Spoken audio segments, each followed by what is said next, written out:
बिस्मिल्लाहिर्रहमानिर्रहीम, अस्सलाम वालेकुम। मैं हूं मखदूम शहाबुद्दीन। 14 फरवरी 2026 हफ्ते का दिन। नाज़रीन किराम, दुनिया बहुत तेज़ी से तब्दील हो रही है, नए ब्लॉक्स बन रहे हैं और इस तरह से चीज़ें तब्दील हो रही हैं कि जो शायद इस स्पीड से इससे पहले तारीख़ इंसानी में जो जियो पॉलिटिकल ब्लॉक्स हैं वो इतनी तेज़ी से शिफ्ट नहीं किए होंगे और इतनी तेज़ी से तब्दील नहीं हुए होंगे। इस सारी चेंजिंग जियो पॉलिटिकल सिचुएशन में पाकिस्तान भी नेविगेट कर रहा है और बड़े नाप तोल कर फूंक फूंक कर पाकिस्तान की तरफ से कदम रखे जा रहे हैं।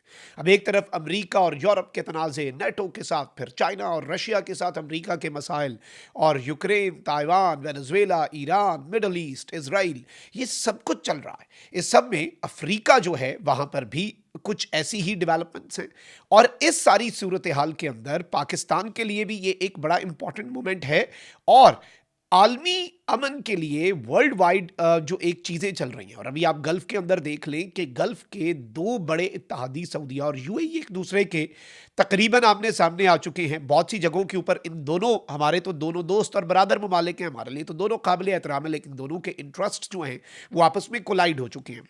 और इसी तरह का एक मुल्क है सोमालिया। सोमालिया में भी ये दोनों ममालिक जो हैं इनके इंटरेस्ट सामने सामने आ चुके हैं। और सूरत हाल क्या है वहाँ पर, तुर्क टैंक वहाँ पर क्या कर रहे हैं, सऊदी अरब और कतर से क्या मदद मांगी गई है सोमालिया की तरफ से, और पाकिस्तान के लड़ाका तैयारे गेम चेंजर कैसे साबित हो सकते हैं। सऊदीया और कतर ने बड़ा फैसला लिया है और यूं लग रहा है कि ये पहली बुनियाद है बाज़ाब्ता मुस्लिम नेटो की। मैं सारी डिटेल्स एक एक करके आपके सामने रखता हूं, लेकिन दरखास्त वही है कि अगर अभी तक आपने इस वीडियो को लाइक नहीं किया, लाइक जरूर कर दें। आपको मालूम है कि हमारे इस चैनल को भारत, अफगानिस्तान और पाकिस्तान मुखालिफ मुतअद्दिद अकाउंट्स की तरफ से रिपोर्ट किया जा रहा है।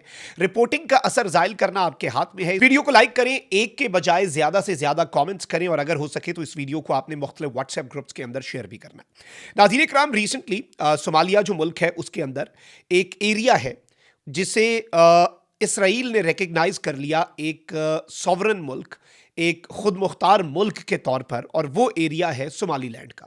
इसे रिपब्लिक ऑफ सोमालीलैंड के तौर पर इन्होंने तस्लीम किया और इसके अंदर तकरीबन 6.2 मिलियन लोग 2024 तक के सेंसस के मुताबिक मौजूद थे।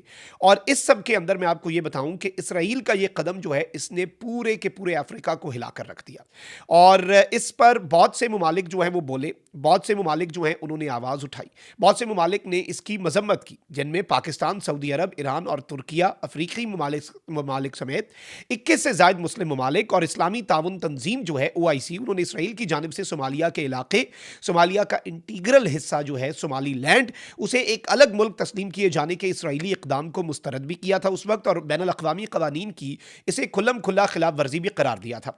पाकिस्तान की वजारत खारजा ने भी इस पर स्टेटमेंट जारी की थी। खैर, सोमालिया के साथ मुत्तहिदा अरब अमारात की अगर हम बात करें तो उनकी एक डिप्लोमेटिक रिफ्ट हुई और वो इस मामले के ऊपर, जो सोमालीलैंड का मामला है या फिर इसराइल का जो इशू है, और इसराइल ने जो तस्लीम किया सोमालीलैंड को और पूरे के पूरे आलम इस्लाम को हिलाकर रख दिया।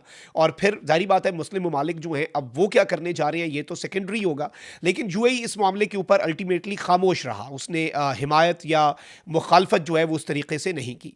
अब मैं आपको ये भी बता दूं कि सोमालीलैंड जैसे ही अलग होता है, सोमालीलैंड अब्राहम अकॉर्ड का हिस्सा बन जाता है। यानी वो जो अब्राहम अकॉर्ड है जिसमें इसराइल को तस्लीम किया जाता है, मुसलमान ममालिक की तरफ से वो ये काम भी कर देता है और इत्तेहादी ममालिक और बाकी मुल्क जो हैं वो इस सब के अंदर इसराइल के इन इक़दामात के ऊपर आपस में बड़े राब्ते भी हुए, बड़ी चीज़ें भी हुई। सोमालिया में खाना जंगी और तकसीम का गालिबन फ़ायदा उठाया गया और इस ग्रुप को मज़ीद जो है वो मजबूत बनाया गया। अच्छा, इसकी बहुत ज़्यादा डिटेल्स में अगर मैं जाऊँगा तो लेटेस्ट डेवलपमेंट्स जो हैं वो रह जाएंगी। ये 3 दिहाइयों का, ये 1-2 बरस का नहीं, ये 3 दिहाइयों से चल रहा है मामला। और हम इसराइल के एक थिंक टैंक को मैं देख रहा था, वो ये कहते हैं कि भाई हमें इस रीजन के अंदर भी इत्तेहादियों की ज़रूरत है। तो मौजूदा ममालिक अगर हमारे इत्तेहादी नहीं बनते तो नए ममालिक बना लो जो भाई हमें हमारे साथ इत्तेहाद करें और हमारे वो साथी रहें। अब इस सारी सूरत हाल के अंदर ये जो मुल्क है सोमालिया, अब मुल्क में अलहदगी पसंदी जो है वो चल रही है और पूरे मुल्क पर कंट्रोल हासिल करना अब सोमालिया के लिए एक चैलेंज है। भाई वो मुल्क तो कहता है ना कि भाई सोमालीलैंड इलीगल है, किसी मुल्क के अंदर से एक हिस्सा अलग से, और उसे कुछ मुल्क जो है वो तस्लीम करना शुरू कर दे एज अ सॉवरन स्टेट, तो वो मुल्क जो है वो फिर अपनी चीज़ों को दुरुस्त बनाएगा। अच्छा, सोमालिया के पास बड़ी अच्छी एयरफोर्स हुआ करती थी, बड़ा अच्छी आर्मी हुआ करती थी, सोवियत यूनियन दौर में बड़े टॉप के तैयारे हुआ करते थे, फिर कोलैप्स हुआ, खाना जंगी शुरू हुई और 1991 के बाद से सूरत हाल सोमालिया के अंदर बड़ी परेशान कुन हो गई। अब नाज़रीन कराम, सोमालिया ने मुल्क में अलहदगी पसंदी के खात्मे और पूरे मुल्क पर कंट्रोल हासिल करने के लिए मुस्लिम ममालिक जो हैं उनसे फौजी ताउन की दरख्वास्त कर दी है। इन मुस्लिम ममालिक में कौन कौन से मुल्क हैं जी? इसमें तुर्किया है और सऊदी अरब है, यानी तुर्की और सऊदी अरब जो हैं ये दो मुस्लिम ममालिक हैं जिनसे मदद तलब की गई है। इसके अलावा कतर जो है वो भी सोमालिया की मदद करने के लिए मैदान में उतरा है। अच्छा, ये याद रखिएगा कि एक होता है कि आप डायरेक्टली मिलिट्री इंटरवेंशन करें, वो अलग चीज़ है, लेकिन मिलिट्री साजो सामान तो कोई भी मुल्क किसी को दे सकता है। मिलिट्री का साजो सामान बेचने का मतलब टेक्निकली ये भी नहीं होता। जैसे पाकिस्तान की कितनी दर्जनों ममालिक के साथ JF-17 की डील्स चल रही है, यहाँ पर भी एंट्री होती है, खैर उस पर भी आते हैं। उसका ये मतलब नहीं कि हम कोई जंगों में शामिल हो रहे हैं। पाकिस्तान के पास चाइनीज़ एयरक्राफ्ट भी है, अमेरिकन एयरक्राफ्ट भी है, तो ये कभी भी ये नहीं होता, मुल्क अपनी दिफाई पैदावार लेकर चलते हैं। लेकिन चूंकि सोमालिया जो है उसकी इकॉनमी का भी बड़ा प्रॉब्लम है, तो वो फिर सऊदिया, तुर्की और कतर जो यानी कि मालदार मुस्लिम ममालिक हैं। और याद रखिएगा, सऊदिया और पाकिस्तान का SMDA जो हुआ, दिफाई मुआहिदा जो हुआ, उसके बाद ये कन्फर्म किया गया पाकिस्तान के एक वजीर की तरफ से कि एक और मुआहिदा हो रहा है 3 मुस्लिम ममालिक, सऊदिया, कतर और सऊदिया, तुर्की और पाकिस्तान का। अब इस सब के अंदर क्या कतर भी शामिल हो सकता है? ये बड़ी इंपॉर्टेंट चीज़ है, क्योंकि इस वक्त बताया जा रहा है कि बड़ी पेशरफ्त है और तुर्किया के टैंक जो हैं वो सोमालिया पहुंचना शुरू हो चुके हैं और ये जो सोमालीलैंड का एरिया है उस पर वापस कंट्रोल हासिल करने के लिए यहाँ पर अपेरेंटली ये लग रहा है कि एक बड़ी जंग छिड़ सकती है। तुर्की ने सोमालिया को M48 और M60 पेटॉन मेन बैटल टैंकों की खेप जो है वो फराहम कर दी है।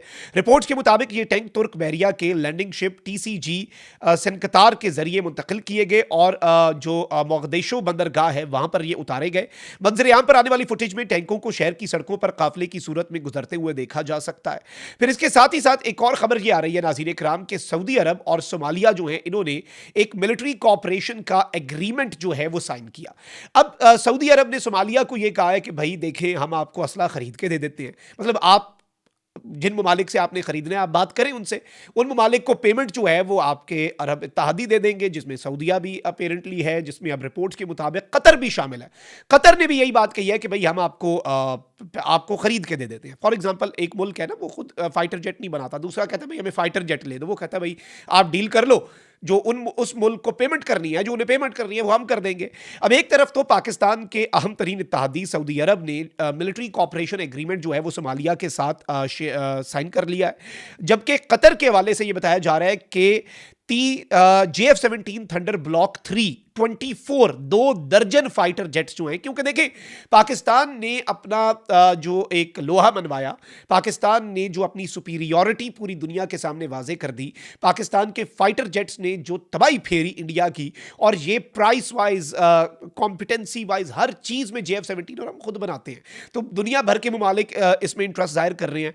तो अब ये इत्तलात आ रही है कि 2 दर्जन यानी कि 24, ये छोटा ऑर्डर नहीं होता फाइटर जेट्स में, ये छोटा ऑर्डर नहीं होता। 24 JF-17 thunder block 3 fighter jets जो हैं वो सोमालिया की एयरफोर्स के लिए पाकिस्तान से खरीदे जाएंगे और सोमालिया की मदद, देखिए हमने तो ये देखना है ना कि हमसे कौन डील कर रहा है। हमारी सोमालिया ने हमसे अगर डील करनी है वो करेगा। सोमालिया को पैसे जहाँ से मर्जी आए, जैसे पाकिस्तान या कोई भी मुल्क होता है तो वो कोई चीज़ खरीदता है किसी मुल्क से, वो ये नहीं पूछता आपको पैसे कहाँ से आए, वो कहते हैं बस ठीक है आप पैसे दें और आप काम करें। तो अब ये बात आ रही है सामने कि एक बहुत बड़ी डेवलपमेंट होने जा रही है और इसे भी मुस्लिम नेटो की एक तरह से अमलन इंटरनेशनल तज्जियाकार जो हैं उसे उसका एक फाउंडेशन स्टोन कह रहे हैं। वो कह रहे हैं कि ये इसका संगे बुनियाद डल गया है कि एक मुसलमान मुल्क की इस तरह से मिलिटरली मदद करने के लिए तमाम मुस्लिम ममालिक जो है वो सामने आ गए और वहाँ पर फिर अगर सोमालीलैंड जिसे इसराइल ने तस्लीम किया उस पर वापस सोमालिया अपना कंट्रोल ले लेता है मिलिटरली, तो ये एक बहुत बड़ा मैसेज होगा, एक बहुत बड़ा धचका भी होगा जो इस रीजन के अंदर अपनी अजारादारी कायम करना चाहते हैं उनके लिए। अपना बहुत ख्याल रखें। अल्लाह निगहबान। पाकिस्तान जिंदाबाद।